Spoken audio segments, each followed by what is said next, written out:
sa huling sandali.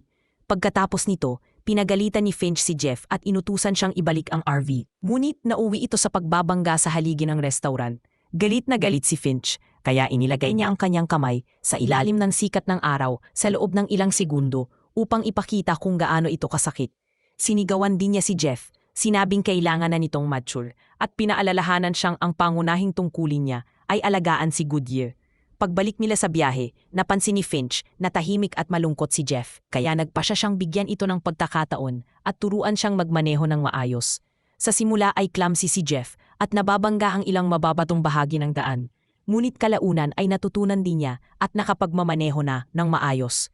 Pagsapit ng gabi, huminto sila upang magkampo at pagmasdan ang Northern Lights, na ngayon ay madaling makita dahil wala na ang ozone layer. Nagtataka si Jeff kung bakit hindi sila nagmamaneho sa gabi. Kaya ipinaliwanag ni Finch na delikado ito dahil may mga nagugutom na tao na umaatake mula sa mga anino. Kinaumagahan, narinig ni Jeff ang pagtahol ni Goodyear at agad siyang tumakbo upang tingnan si Finch na nagsusuka at matinding nanginginig. Inalagaan siya ni Jeff at pinahinga muna habang siya ang nagpatuloy sa pagmamaneho.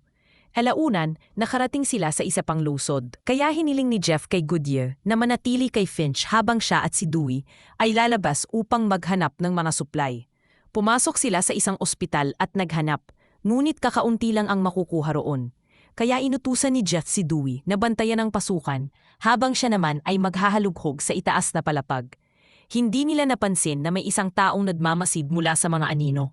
Nakahanap si Jeff ng ilang gamot at isang daket na napagpasyahan niyang isuot. Nagbukas din siya ng isang kabinet na puno ng mga kapaki-pakinabang na gamit. Sa ibaba, nakakita si Dewey ng kaunting pagkain, ngunit nagsubukan niya itong kunin, naapakan niya ang isang bear trap na agad siyang winasak. Samantala, nagising si Finch at natuklasang wala na ang kanyang mga robot. Nahulahan niyang nasa panganib ang mga ito, kaya kahit mahina pa siya, nagsuot siya ng protective suit at sinundan sila. Labis ang kanyang dalamhati nang makita si Dewey sa napakasamang kalagayan at pinatay niya ito upang tapusin ang pagdurusa nito. Pagkatapos, may napansin siyang gumagalaw at naghanda siyang umatake. Ngunit si Jeff lang pala iyon na suot ang bago niyang daket. Pinagalitan siya ni Finch dahil hindi nito namalayang isang bitag ang lugar na iyon at bigla silang tumakbo nang makarinig sila ng mga inay sa paligid. Sa hagdan, inubo ng malakas si Finch at napaluhod. Ngunit papalapit na ang mga ingay kaya tinulungan siya ni Jeff na makatayo at magkasama silang tumakas palabas ng gusali. Pagdating nila sa RV, agad silang umalis sa napakabilis na takbo. Hindi napapansing may isang sasakyang sumusunod sa kanila. Makalipas ang ilang oras, pagsapit ng gabi, tuluyan nang napansin ni Finch ang kotse na humahabol sa kanila. Dahil si Jeff ang nagmamaneho at nakakakita sa dilim, pinatay nila ang mga ilaw. Ngunit patuloy pa ring sumusunod ang sasakyan. Sinubukan nilang bilisan pa ang takbo at napansin ni Finch ang isang underpass sa unahan, kaya iniliko niya ang RV palabas ng kalsada. Sinubukan ni Jeff na ipaliwanag na mas mataas ang RV kaysa sa underpass, ngunit nataranta si Finch at nagpatuloy sa pagmamaneho upang maitago ang RV sa ilalim nito. Sa kasamaang palad, tama si Jeff at nasira ng underpass ang mga solar panel ng RV. Kaya kinailangan ni Jeff na gamitin ang kanyang lakas upang itulak pa ang RV hanggang tuluyan itong maitago. Puno ng tensyon ang grupo habang hinihintay nilang lumampas ang sasakyan at natuklasan ni Jeff na may baril si Finch para sa sariling depensa. Sa kabutihang palad, umalis din ang sasakyan at lumabas si Finch upang tingnan ang pinsala, sinisisi ang sarili sa nangyari. Dahil hindi na niya ito kayang ayusin, sigurado siyang hindi na sila mangararating sa San Francisco. At nang subukan siyang aliwin ni Jeff, bigla siyang nagalit at sinigawan ito. Hindi sumuko si Jeff at sinundan si Finch sa loob ng RV upang sabihin na naniniwala siya sa kanya, na naging dahilan upang magbahagi si Finch ng isang kwento. Matapos mangyari ang solar flare, nagsisimula pa lamang matutunan ng mga tao kung paano mabuhay. Pumasok si Finch sa isang supermarket at ang tanging nakita niya ay isang supot ng noodles. Ngunit di naglaon ay nakita niya ang isang ina at anak na babae na may kariton na puno ng mga gamit. May hawak na baril ang batang babae at paulit-ulit siyang pinaaalalahanan ng kanyang ina na bumaril kung may makita siyang tao. Dahil sa takot na mabaril, nanatiling nakatago si Finch. Sa sandaling iyon, biglang may lumitaw na isang baliw na lalaki na may dalang shotgun at hiningi ang mga gamit ng mag-ina. Kaya sinubukan ng ina na ipagtanggol ang sarili. Sa gitna ng kanilang pakikipaglaban, ilang beses nagpaputok ang lalaki at nang sa wakas ay lumabas si Finch. Patay na ang mag-ina. Gayunpaman may narinig siyang ingay at sinuri ang backpack ng bata kung saan niya natagpuan ang isang maliit na tuta na takot na takot. Sa araw na iyon, inampun ni Finch si Goodyear at nangakong poprotektahan siya sa anumang paraan. Iyon din ang araw na natutunan niyang huwag manitiwala kaninuman. Kinabukasan ng umaga, nagpapahinga si Finch habang patuloy na nagmamaneho si Jeff. Sinuri rin ni Jeff ang mga postcard at natuklasan niyang ang postcard mula sa San Francisco ay pirmado ng tatay, hindi ng tiyuhin, at ang lahat ng iba pa ay walang nakasulat sa likod. Biglang inanunsyo ng computer na hindi na kritikal ang antas ng UV sa lugar na iyon at aksidenteng nakabangga ng paru-paro ang RV. Nalito si Jeff kaya itinigil niya ang sasakyan at ginising si Finch upang ipakita ang nangyari.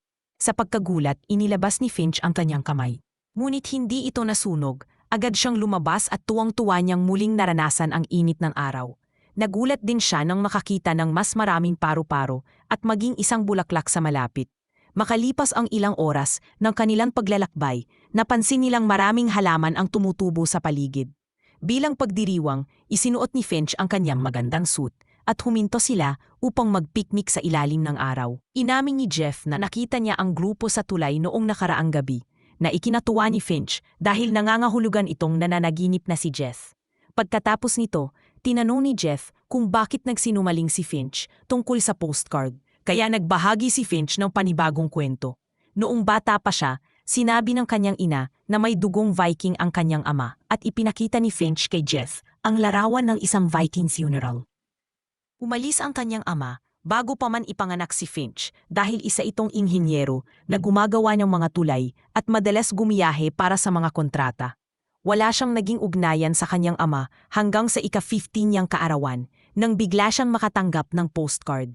Isinulat ng kanyang ama na umaasa itong makilala balang araw ang kanyang anak at dahil dito ay bumili si Finch ng mamahaling suit para sa kanilang muling pagkikita. Sa kasamaang palad, hindi na siya muling nakarinig mula sa kanyang ama, ngunit doon nagsimula ang kanyang koleksyon ng mga postcard. Naantig si Jeff sa kwento at masiglang inanunsyo na maaabot nila ang Golden Gate sa loob ng 12 oras kung magmamadali sila. Ngunit pinaalalahanan siya ni Finch na malapit na siyang mamatay at hindi na niya ito maaabutan. Matapos ipangako ni Jeff na aalagaan niya ng mabuti si Goodyear. Naghagi si Finch ng bola upang ipakita kung paano makipaglaro sa aso. Naghagis din si Jeff ng bola, ngunit palaging ibinabalik ito ni Goodyear kay Finch dahil hindi pa rin siya nagtitiwala kay Jeff. Bigla namang umubo si Finch ng dugo at nang tanungin siya ni Jeff kung may magagawa pa siya, sinabi ni Finch na nagawa na niya. Pagkatapos ay kinamayan niya si Jeff at nagyakapan sila ng mainit. Pagkatapos nito, pumasok si Finch sa RV upang magpahinga habang binabantayan siya ni Goodyear. Naiwan si Jeff sa labas upang pulutin ang kanilang mga gamit. Ngunit habang lumulubog ang araw, narinig niya ang iyak ni Goodyear at alam niyang pumanaw na si Finch. Upang parangalan ang kanilang mahal na kaibigan, binigyan ni na Jeff at Goodyear si Finch ng isang Viking funeral sa pamamagitan ng pagsunugo sa kanya kasama ang kanyang UV suit. Sa simula, nalilito si Jeff at hindi niya alam kung ano ang gagawin. Ngunit di nagtagal ay naalala niya ang kanyang pangako na aalagaan ng aso. Pinakain niya si Goodyear at pagkatapos ay naglaro sila nag-fetch. At sa kauna-unahang pagkakataon, ibinalik ni Goodyear ang bola kay Jeff. Dahil sa paglalaro nilang magkasama, mas lalo silang nagkabuklod at niyakap pa ni Goodyear si Jeff. Pagkatapos nito, muli silang naglakbay, determinado na tapusin ang kanilang paglalakbay. Nang sa wakas ay makarating sila sa San Francisco. Nagtayo si Jeff ng isang alaala para kay Finch at sa kanya dinala si Goodyear upang makita ang Golden Gate. Namangha siya sa ganda nito. Ngunit mas nagulat siya sa dami ng mga mensaheng iniwan ng mga tao para sa kanilang mga mahal sa buhay upang ipaalam kung saan sila matatagpuan. Nang makita niyang may iba pang mga nakaligtas, sinabi ni Jeff kay Goodyear na dapat nila silang hanapin. Kaya isinabit niya ang postcard na may guhit nilang dalawa at pagkatapos ay umalis silang magkasama ng aso, handang magsimula ng isang bagong buhay. Siguraduhing mag-subscribe at i-on ang notifications upang makapanood ka pa ng mas marami pang video na tulad nito. Salamat sa panunood.